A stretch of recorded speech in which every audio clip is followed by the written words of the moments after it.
following the removal of the corrupt petroleum subsidy.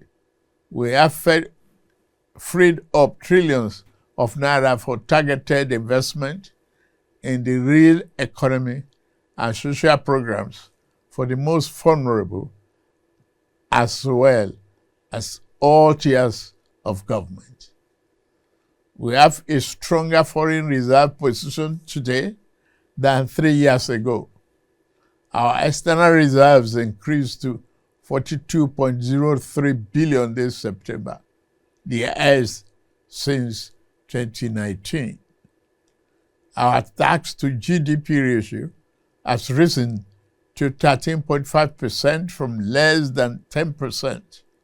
The ratio is expected to increase further when new tax law takes effect in January. The tax law is not about increasing the burden on existing taxpayers, but about expanding the base to build the Nigeria we deserve and providing tax relief to low-income earners. We are now a net exporter. Nigeria has recorded a trade surplus for 5 consecutive quarters. We are now selling more to the world than we are buying, a fundamental shift that strengthens our currency and creates jobs at home. Nigeria's trade surplus increased by 44.3% in the second quarter of year 2025 to 7.46 trillion. That is $4.74 billion, the largest in about 3 years. Goods manufactured in Nigeria and exported jumped by 173%. Non-oil export as a component of our export trade now represents 48% compared to oil exports, which account for 52%. This signals that we are diversifying our economy and foreign exchange sources outside oil and gas.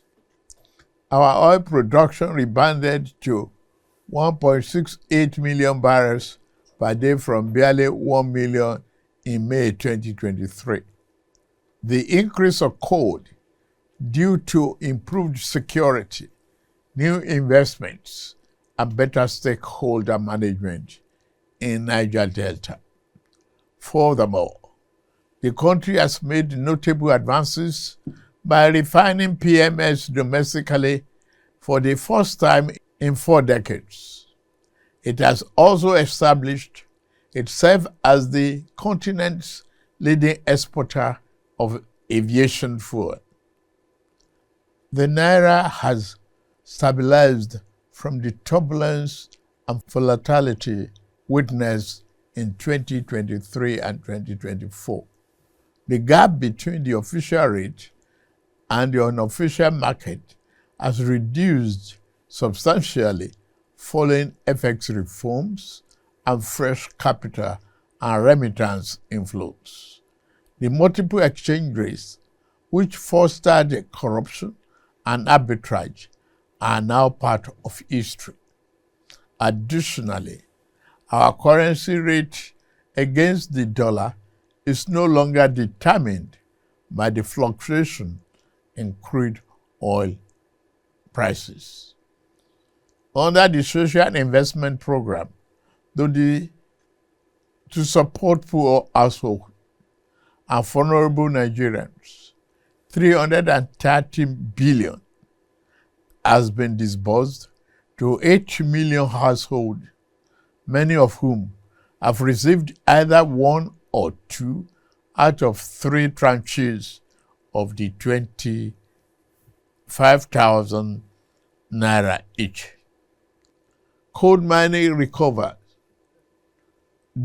dramatically from a 22% decline in quarter 1 to 57.5% growth in second quarter of 2019. of 2025, becoming one of the Nigerian's fastest growing sectors. The solid mineral sector is now pivotal in our economy, encouraging value-added production of minerals extracted from our soil. The administration is expanding transport infrastructure across the country, covering rail, road, airports, seaports. Rail and water transport grew by over 40% and 27% respectively. The 284-kilometer Kano-Katsina-Maradi standard gauge rail project and the Kaduna-Kano rail line are nearing completion. Work is progressing well on legacy Lagos-Calabar Coastal Highway and Sokoto-Badagry Highway. The Federal Executive Council recently approved $3 billion to complete the Eastern Railway project. The world is taking notice of our efforts. Sovereign credit rating agencies have upgraded our outlook for Nigeria, recognizing our improved economic fundamentals. Our stock market is experiencing an unprecedented boom, rising from all-share index of 55,000 points in May 2003 to 142,000 points as of September 26, 2025.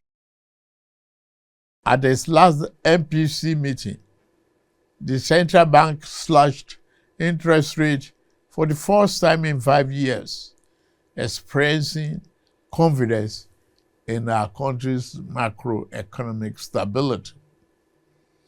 On security, we are working diligently to enhance national security, ensuring our economic experiences improved growth and performance.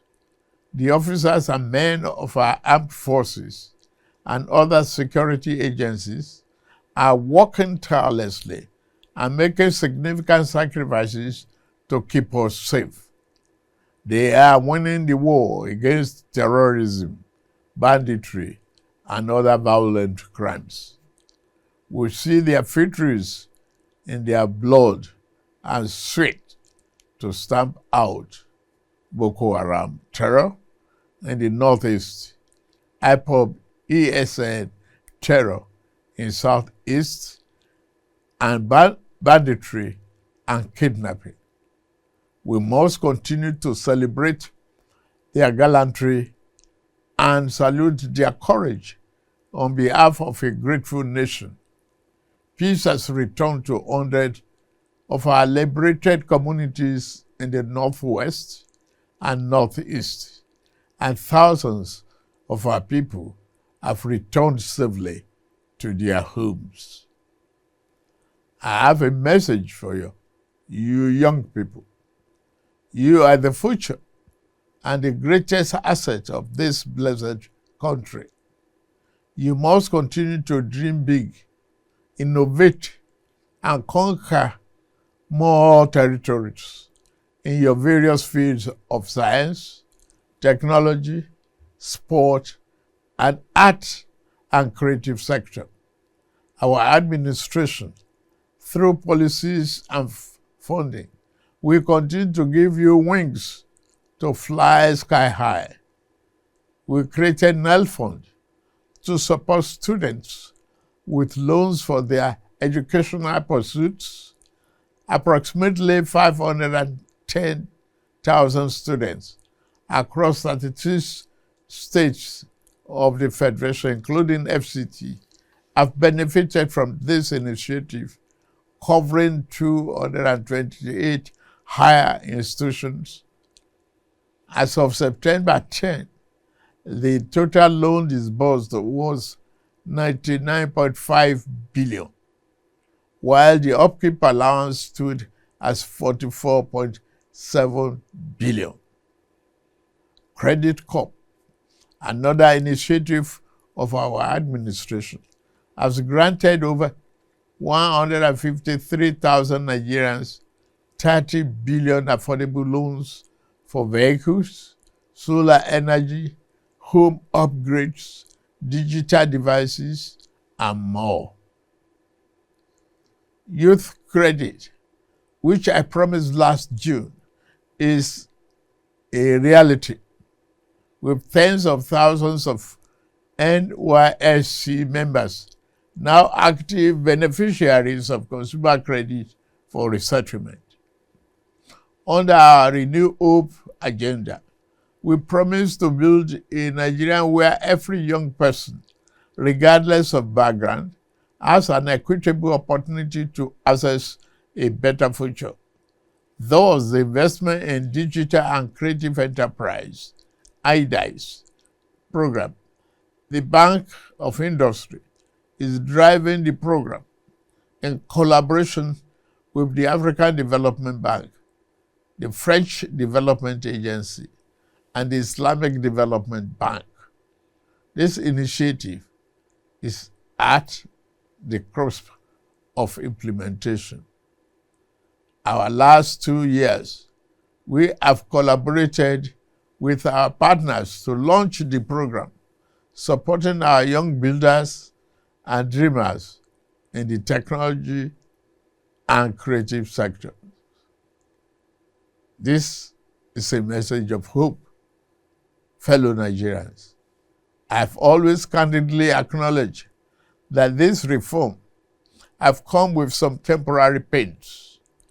The biting effects of inflation and the rising cost of living remains a significant concern to our government.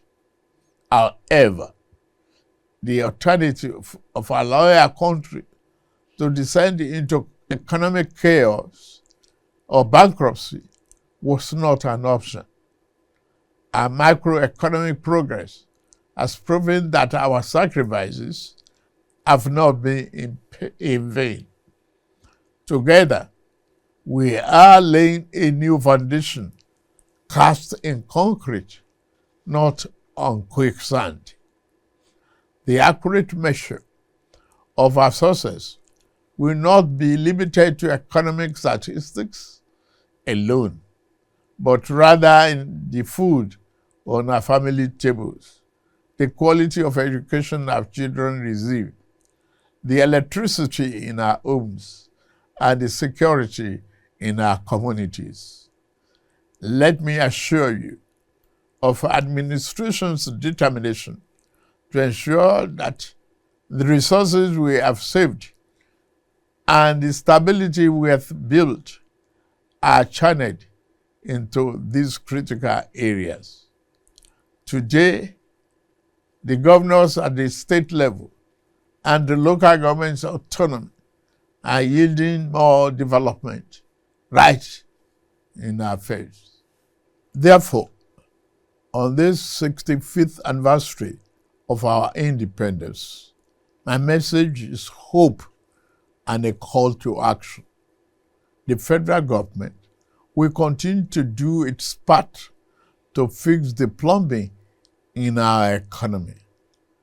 Now, we must all turn on the taps of productivity, innovation, and enterprise, just like the Ministry of Interior has done with our travel passports, by quickening the processing. In this regard, I urge the subnational entities to join us in nation building.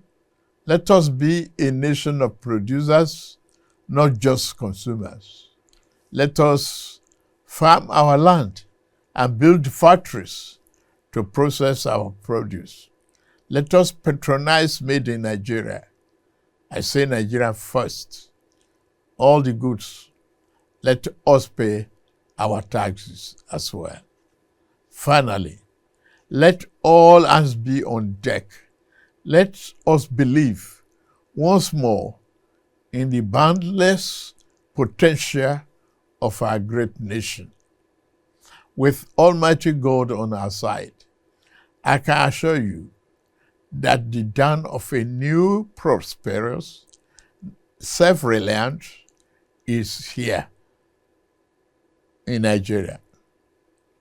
Happy 65th Independence Anniversary.